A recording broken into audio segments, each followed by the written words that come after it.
उर्दू साहित्य का इतिहास। उर्दू तुर्की का लफ्ज़ अर्थात शब्द है जिसका अर्थ होता है बाज़ार या लश्कर। लाल किले के लश्कर और उसके करीब के बाज़ार की भाषा को ज़बान उर्दू या मोहल्ला कहा जाता था, अर्थात लश्कर या फ़ौज की भाषा या ज़बान, जो बाद में सिर्फ उर्दू हो गई। इसे फ़ारसी अरबी लिपि में लिखा जाता है। गोरियों के शासनकाल के बाद खिलजियों और तुगलकों के ज़माने में दिल्ली केंद्र रही। उस समय ईरान से फ़ारसी के बड़े बड़े सूफ़ी बगदाद और ईरान से भारत आए। उर्दू के विकास में सूफ़ियों, उनकी शायरी और मजहबी किताबों का महत्वपूर्ण योगदान रहा। सूफ़ियों की मातृभाषा अरबी फ़ारसी थी, जबकि आम लोगों की भाषा हिंदवी अर्थात उर्दू थी।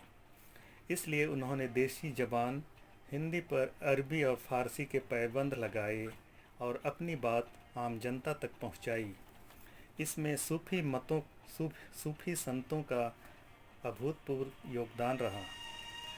ख्वाजा मोइनुद्दीन चिश्ती, बाबा फरीद, निजामुद्दीन औलिया, शेख बू अली, सरफुद्दीन कलंदर, अमीर खुसरो, अशरफ जहांगीर, शेख फाजन, नागौरी, गेसु दराज आदि का नाम अदब से लिया जाता है।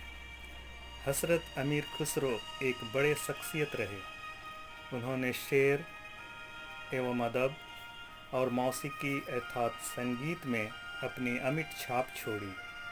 अमीर खुसरो ने इस भाषा की मिठास का प्रचार प्रसार किया। उनके नज़्म, दोहे, पहेलियाँ आवाम को बेहद पसंद आई। ऐसा कहा जाता है कि उर्दू के विकास में दक्षिण का योगदान रहा। 1347 ईस्वी को अलाउद्दीन हसन बहमन शाह ने दक्षिण में खुद मुख्तारी का ऐलान किया। राजधानी दौलताबाद के बजाय गुलबर्गा होगी। उसने सरकारी कामकाजों में उर्दू को लागू किया। इस क्षेत्र में तेलुगु, कन्नड़ और मराठी बोलने वालों की काफ़ी संख्या थी, अर्थात तेलंगाना, कर्नाटक और महाराष्ट्र के इलाके में यह प्रचलित थी। उनसे तालमेल कायम हुई और उर्दू भी प्रचलन में आई। इस काल में उर्दू शेर और अदब के 4 दौर कायम हुए: बहमनी दौर, आदिल शाही दौर, कुतुब शाही दौर, गोलकुंडा और बीजापुर के बाद का दौर। बहमनी दौर में ख्वाजा बंदा नवाज गेसु दराज, निजामी बिदरी, मीरा जी, कादरी, फिरोज़ आदि रहे। इसी समय उर्दू नसर अर्थात उर्दू गद्य का आगाज़ हुआ। मेरा जुल आशिकीन पहली पुस्तक है जिसके लेखक ख्वाजा बंदा नवाज गेसु दराज हैं।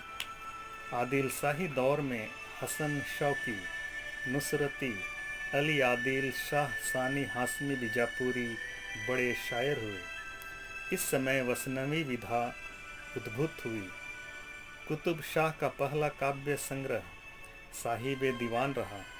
मुग़ल बादशाह औरंगजेब ने बीजापुर को 1686 ईस्वी तथा गोलकुंडा को 1687 ईस्वी को कब्जे में लिया। इस समय वली, दक्खनी और सिराज औरंगाबादी का नाम अहम लिया जाता है। जब वली दक्खनी 18वीं सदी को दिल्ली आया तो एक नवीन युग का बीजारोपण हुआ। यह एहद जरी अर्थात स्वर्ण युग कहलाता है, क्योंकि इस दौर में मीर तकी मीर, मिर्ज़ा मोहम्मद रफ़ी सौदा, ख्वाजा मीर दर्द, मीर सोज, मीर हसन, नज़ीर अकबर आबादी जैसे शायर पैदा हुए। मीर के शायरी दिल को छूने वाली ज़बान थी। उसमें सादगी, प्रेम और रोज़मर्रा की ज़िंदगी का वर्णन था। उसने गज़ल, मसनवी, कसीदा और शायरी जैसी विधाओं को कायम किया। वहीं सौदा की शायरी में ख्यालों की रवानगी और रूपक चित्रित रही। मीर हसन ने मसनवी, यानी मंजूम किस्सा गोई को बुलंदी तक पहुंचाया। नज़ीर ने संस्कृति को आधार मानकर शायरी की। उसने देवी देवताओं और उनके त्योहारों पर नज़में लिखे। मिर्ज़ा असदुल्ला खां गालिब ने उर्दू शायरी तथा गज़ल का विकास किया। उसने ख़तों को भी बातचीत का जरिया बनाया। उसकी शायरी में नवीनता और लौकिक प्रेम का सजीव चित्रण है। दिल्ली में नवाब गाजिउद्दीन हैदर ने अजमेरी गेट के बाहर 1792 ईस्वी को एक मदरसा स्थापित किया जो आगे चलकर दिल्ली कॉलेज बना। इस कॉलेज में पाश्चात्य विषय विज्ञान, गणित, दर्शन शास्त्र आदि उर्दू भाषा में पढ़ाई जाती थी। फलस्वरूप अनुवाद होने लगे। 1830 ईस्वी को फारसी के बजाय उर्दू भाषा को सरकारी दर्जा प्राप्त हुआ। 18वीं सदी में औरंगजेब के अंतकाल के बाद दिल्ली की सल्तनत कमज़ोर पड़ गई। उर्दू की नई बस्ती अब लखनऊ हो गई। इस समय की शायरी में नंगापन, औरतपन और अल्फाज की बाजीगरी को स्थान मिला। यहाँ गज़ल के अलावा मरसिया, मसनवी और दास्तान गोई को भी स्थान मिला। इसमें मुसहफ़ी, इंसा आतिश नसीक, अनीस दबीर और मिर्ज़ा शौक लखनवी प्रमुख रहे। एक अंतर नज़र आने लगी कि दिल्ली की शायरी में यथार्थ, अनुभव एवं संस्कृति की झलक मिलती है, जबकि लखनऊ की शायरी में नंगापन, नारी एवं अल्फाज की बाजीगरी शामिल थी। 19वीं सदी में फोर्ट विलियम कॉलेज एवं सेंट जॉर्ज कॉलेज का महत्वपूर्ण योगदान रहा। फोर्ट विलियम कॉलेज 1800 ईस्वी को कलकत्ता में स्थापित किया गया, जिसका मुख्य उद्देश्य अंग्रेज अधिकारियों को उर्दू भाषा की तालीम देना रहा। सर गिलक्रिस्ट ने उर्दू भाषा का प्रचार प्रसार करना आरंभ किया।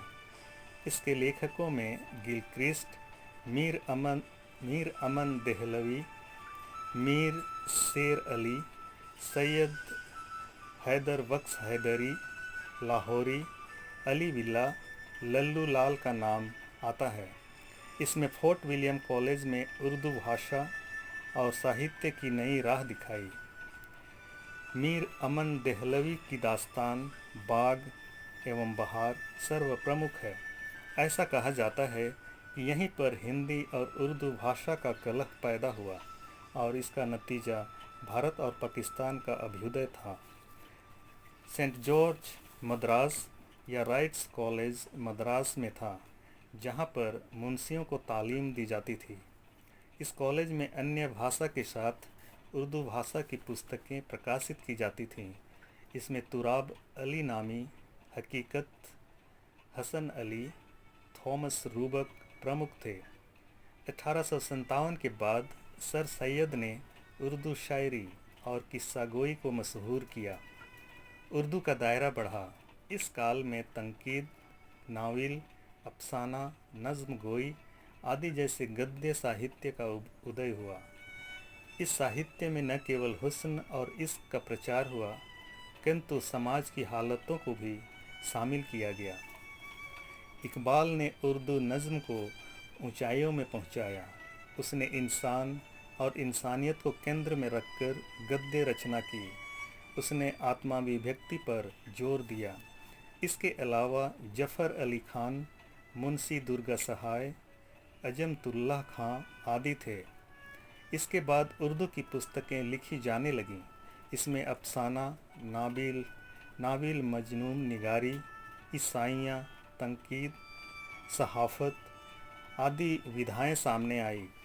लेखकों ने हलीम शहर, नियाज फतेहपुरी, अबुल कलाम आज़ाद, अब्दुल हक, अब्दुल माजिद दरियाबादी, निज़ामी, प्रेमचंद, हुसैनी, अहमद सिद्दीकी, फितरस बुखारी, चुगतई आदि थे। 20वीं सदी के पूर्व समाज में अंग्रेज़ों का अत्याचार बढ़ा। 1935 के आसपास प्रगतिवाद का उदय हुआ।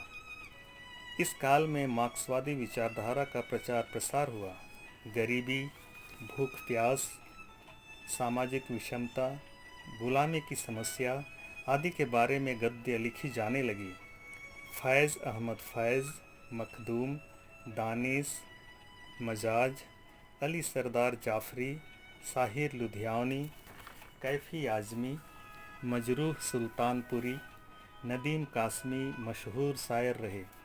इस काल में ख्वाजा अहमद अब्बास, कृष्णचंद्र, हसन मंटो, राजेंद्र सिंह बेदी, असमत चुगताई, उपेंद्र नाथ अश्क, देवेंद्र सत्यार्थी, बलवंत सिंह, हयातुल्ला अंसारी मशहूर उपन्यासकार एवं कहानीकार रहे। सज्जाद जहीर, कृष्णचंद्र, मंटो, अश्क, राजेंद्र सिंह, करतार सिंह दुग्गल प्रसिद्ध नाटककार रहे। इनकी रचनाओं में मनोविश्लेषण पर जोर दिया गया है। मुक्त चंद का भी प्रचार प्रसार हुआ। इसके साथ ही साथ कहानी एवं उपन्यास भी सामने आए। 1960 तक आते आते पाश्चात्य विचारकों का प्रभाव पड़ने लगा। इसे आधुनिकतावाद की संज्ञा से नवाजा जा सकता है। अस्तित्ववाद का प्रतिस्थापन हुआ। उर्दू में पत्रकारिता अर्थात सहाफ़त की शुरुआत 1822 ईस्वी के आसपास हुआ। जामे जहानुमा उर्दू का पहला अखबार माना जाता है। दूसरा अखबार दिल्ली से दिल्ली छपा, जिसके संपादक मोहम्मद हुसैन आज़ाद के वालिद मौलवी वाकर थे। 1940 को इसका नाम बदलकर दिल्ली उर्दू अखबार रख दिया गया। तीसरा अखबार सैयदुल अखबार था, जो दिल्ली से छपता था। इसके संपादक सैयद अहमद खां के बड़े भाई सैयद मोहम्मद खान थे। इसके अलावा हफ्त रोज़ा अखबार, तजीबुल अखलाक रिसाला, पैसा अखबार, माहनामा उर्दू मुअल्ला, हमदर्द, हफ्त रोज़ा, अल हिलाल, अबुल कलाम आज़ाद आदि रहे। उर्दू शेर, अदब, असनाफ दास्तान, कसीदा, मसरिया, गज़ल, कत्आ, रुबाई, मसनवी, मुस्तजाद, ड्रामा, सवानेह उमरी, मजमून, इंसाइयाँ, तनकीद, पाबंद नज़्म, आज़ाद नज़्म, नज़री नज़्म, सोनेट, तराइलें आदि विभिन्न भाषाओं अर्थात फ़ारसी, अंग्रेज़ी से उर्दू में आई। दोहा, गीत हिंदुस्तानी भाषा के प्रभाव से उर्दू में आई। निष्कर्ष के तौर पर यह कहा जा सकता है कि 15वीं सदी में उर्दू साहित्य का आरंभ दक्कन से हुआ, अर्थात 3 सदियों तक वहाँ पुष्पित हुआ। उर्दू लेखन का सर्वप्रथम दरबारी संरक्षण दक्षिण भारत के गोलकुंडा अर्थात हैदराबाद और बीजापुर में मिला, इसलिए इसे दक्खनी कहा गया। प्राचीनतम कृतियों में कदमराव पद्मराव काव्यात्मक विवरण है, जिसे निजामी ने लिखा है। वजही रचित सबरस रूपक है। इस प्रकार यह कहा जा सकता है कि उर्दू साहित्य अत्यंत समृद्ध है, जिसमें लौकिक एवं अलौकिक जीवन का सुंदर समन्वय प्राप्त होता है।